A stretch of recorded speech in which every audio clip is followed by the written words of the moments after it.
The men's basketball team plays its final 2 regular season games this week, both on the road. Badgers play at Minnesota on Wednesday at 8 p.m., then at Purdue on Sunday at 6:30 p.m. Both games will be televised by BTN. Head coach Greg Gard is here. We'll have some opening comments, then take questions. I'm glad to see we have a bottle of water we found today after last night. Good job, Brian. Thanks.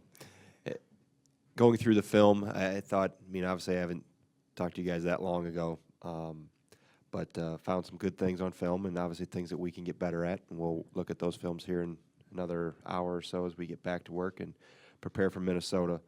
But again, just to reiterate, this group has done a tremendous job of responding, of working together, of growing together, of taking our coaching and continue to move forward, and makes you as a coach extremely proud to see guys progress like this and grow together and develop.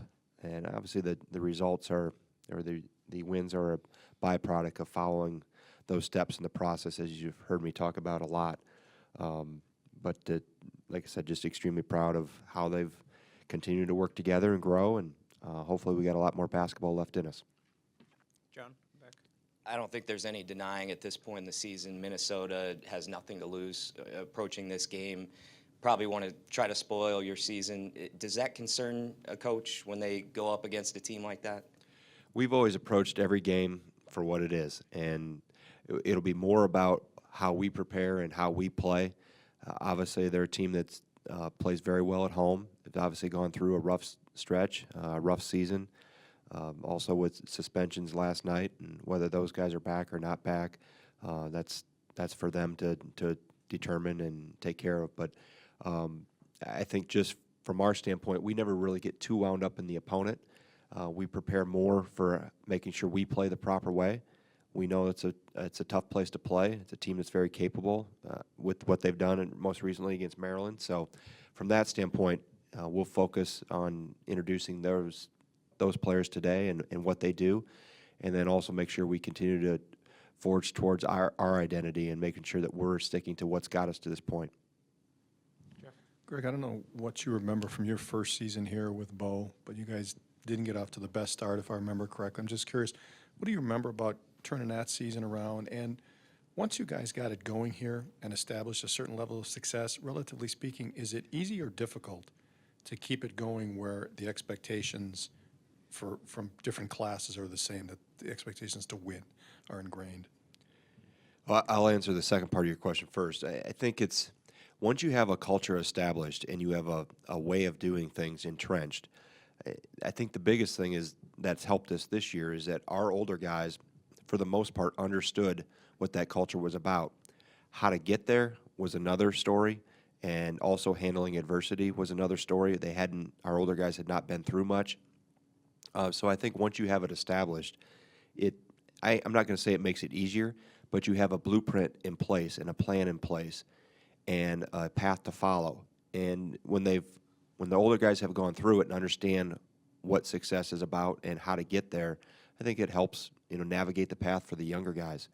In regards to that first year, there was some. I remember in Hawaii, there were some arguments between Coach Jeter and Charlie Wills, and that things weren't working, and they were obviously some butting of heads, so to speak, verbally. But it was just a matter of going through this similar type things that we went through this year in terms of they had to continue to follow the process, and eventually, once we got through that rough spot, I think we came back and then went to Georgia Tech and blew a 20-point lead. But we were able to get some confidence going, and then I was actually just talking to Patrick about one of the games out in the hallway. We beat Illinois here. I think when they're ranked 7th in the country, and just those type of wins.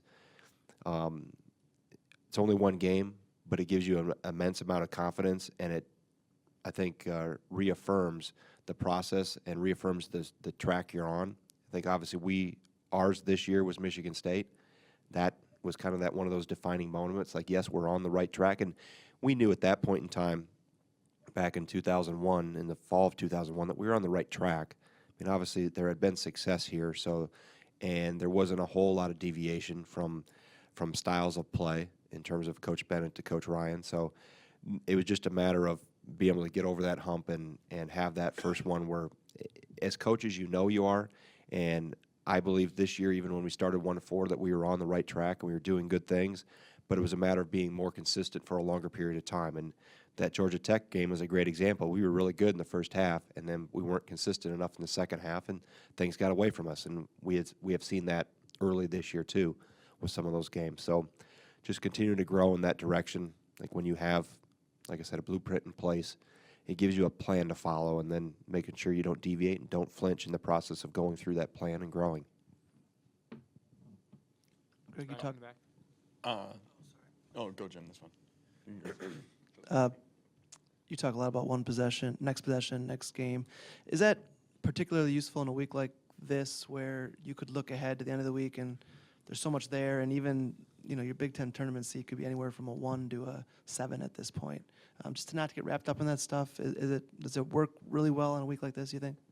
I think these guys understand that that's the way we've approached that and that's how we've gotten to where we are.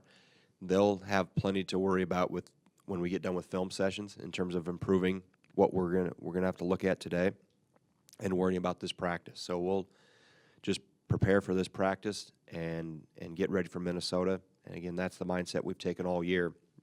I don't even let them really jump ahead even to the game yet. It's still about today. In the first hour, it'll be how we can get better ourselves. And then a lot of today's practice will be individual improvement and some team things as well. And also making sure that we're staying healthy. And if we need to rest a few guys here or there, we'll do that and be smart about that. And then obviously we'll introduce Minnesota and give a very small taste of that, and then go into that a little deeper tomorrow. But I think at this point in time of the year, you also have to be careful. We're not going to reinvent the wheel. So nothing miraculous is going to be discovered in today's practice, other than where we can sharpen up, get better in areas, and a lot of that will be visual with the video. The strides you guys have made defensively, do you think that is just the fact that of the guys playing together more and kind of just understanding the concepts a little better, especially with your young guys?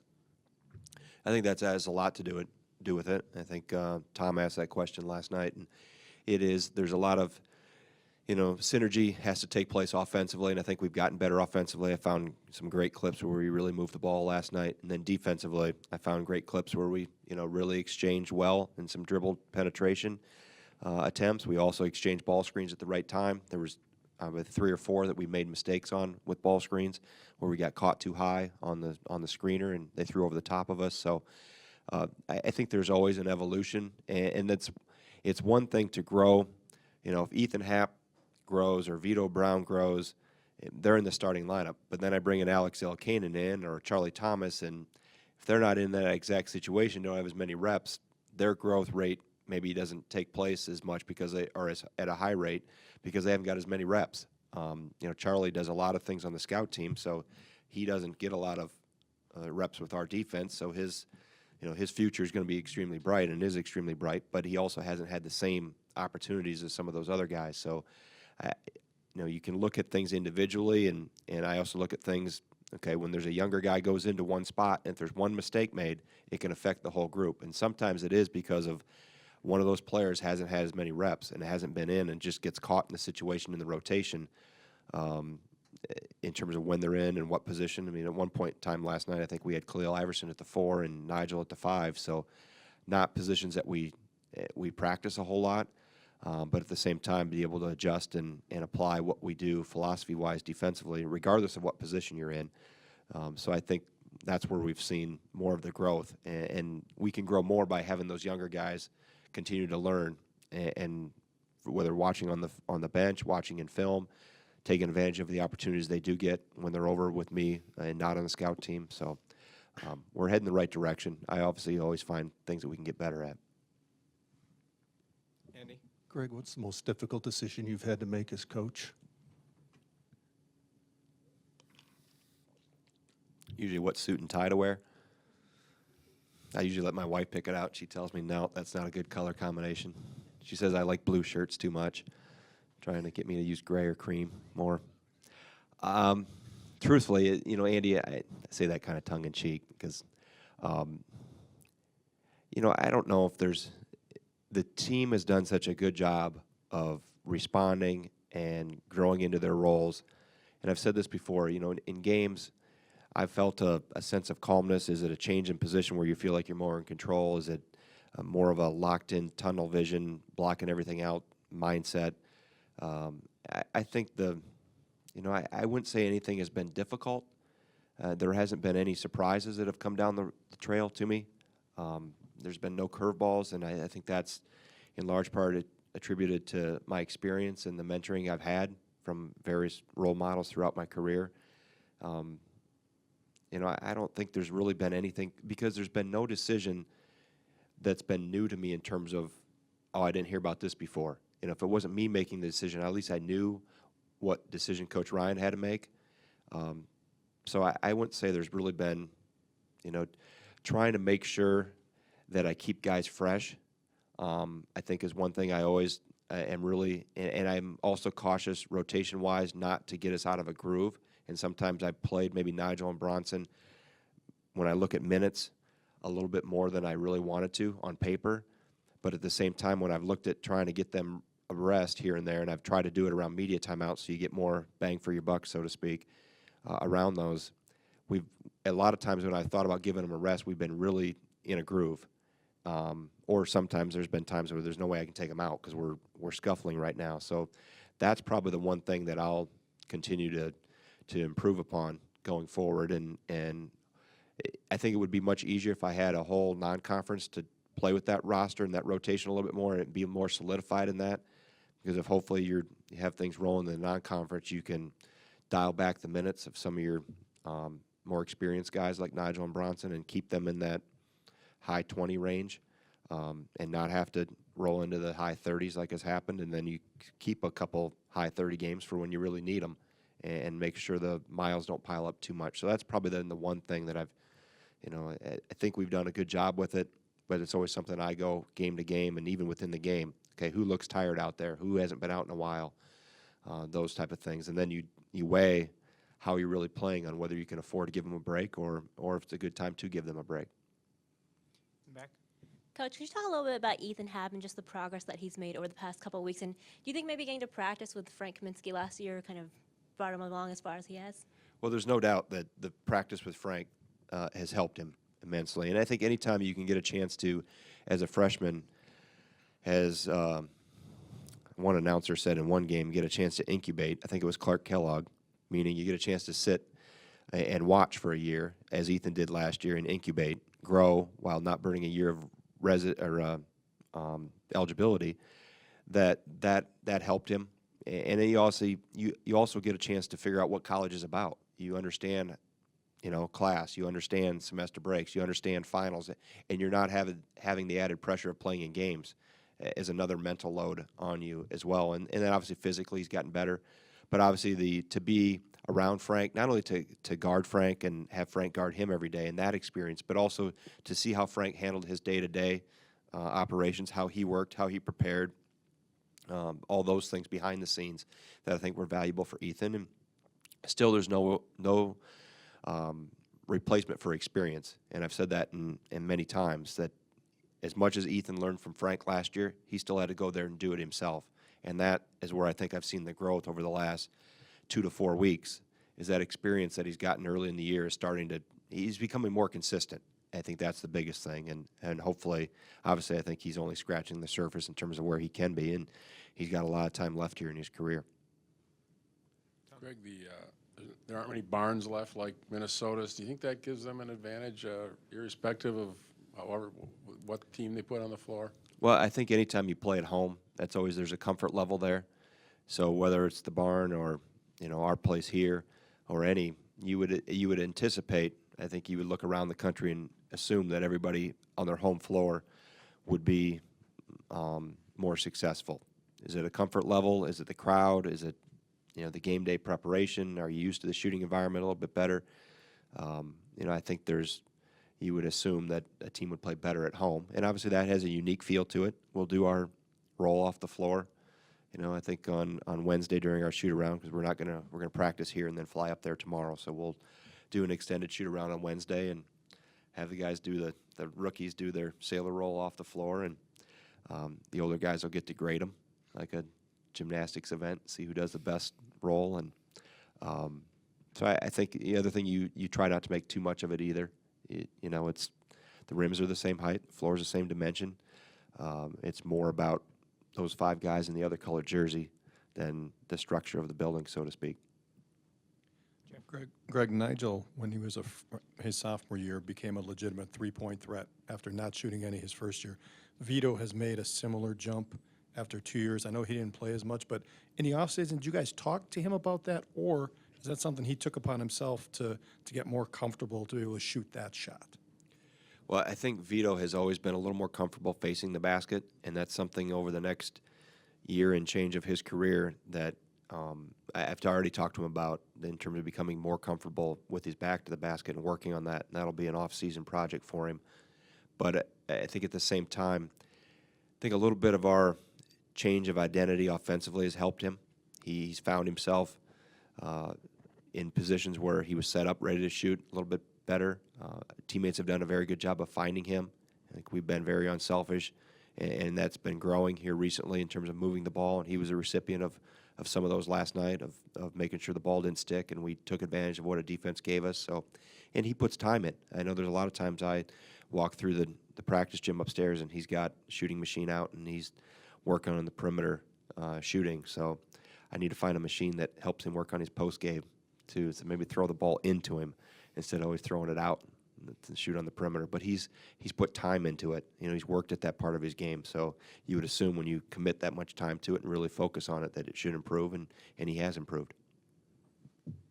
Greg, I think we've talked to you about it and asked you a lot about it, how you've handled the uncertainty of the situation with the job.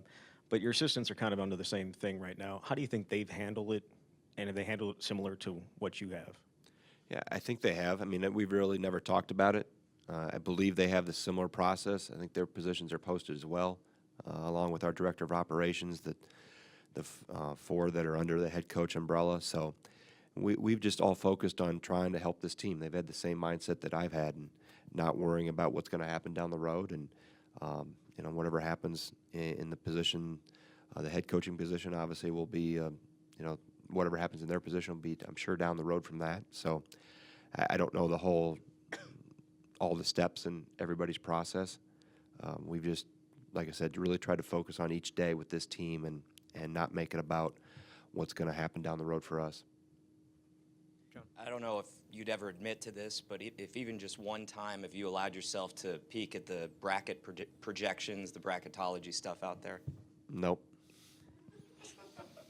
Joe Lenardi and all that? No, I really haven't looked. I have in the past.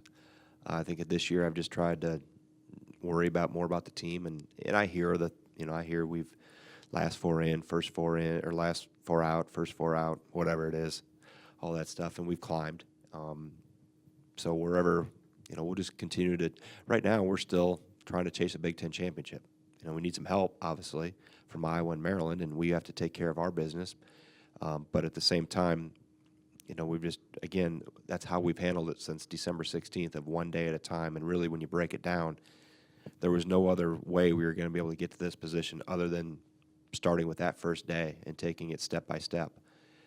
And these guys have done a great job of adhering to that philosophy, and we'll have to continue to do that going forward, and obviously Wednesday and then into Sunday, and then whatever happens down the road. Another quick question about Ethan. When he came in, was his footwork one of the things that you liked about him, and has that taken a large step forward in the past year and a half or so? Well, Ethan's had the same track that John Lohr, Frank Kaminsky had in terms of they played on the perimeter a lot when they were younger because they were smaller, and then had a late growth spurt. And Ethan played, point guard for, I don't know how long, 5th, 6th, 7th, 8th grade until he, finally grew. So I think those things help any players, and we've seen similar. Frank had very good footwork. John had very good footwork, and I think once players learn to kind of invert, so to speak, meaning I'm so accustomed to play on the outside, and now I got to grow. And that was the biggest thing I noticed with John. John did not really particularly like playing with his back to the basket when he first got here. He was much more comfortable facing up. Frank was the same way. I think Ethan was a little further ahead in terms of playing with his back to the basket, but had the same qualities in terms of footwork and balance. And that's what I mean by inverting. Very comfortable going either direction, very comfortable with either hand. And also, everybody talks about being ambidextrous with your hands. I think ambidextrous with your feet, too. Comfortable pivoting on either one. Comfortable, we call it a sigma, which is a reverse pivot, opening up. Those things we saw with Ethan relatively early, and I know when he was here for advanced camp, he made some of the same plays in terms of grabbing a rebound and going rim to rim and making decisions in the open court. It's a little different now that I always tell him you can't play Frogger, meaning you can't cross a busy highway in transition, sideline to sideline, and these guys look at me like, what's Frogger? So we've had to there's been a little old school video game instruction too. But I think that that experience when he was younger has helped him. And I think he still can get a lot better. I think perimeter shooting will be something that'll be an off-season project for him.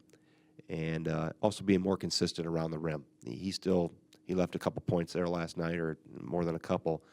And I think he can get better and better as he understands how to play more on balance, how to take contact, how to take advantage of defensive players' miscues at times and really put them in jeopardy in it from a defensive standpoint. So obviously very, very happy with his growth, and he's done a tremendous job as a freshman, but we always find things where he can get better at.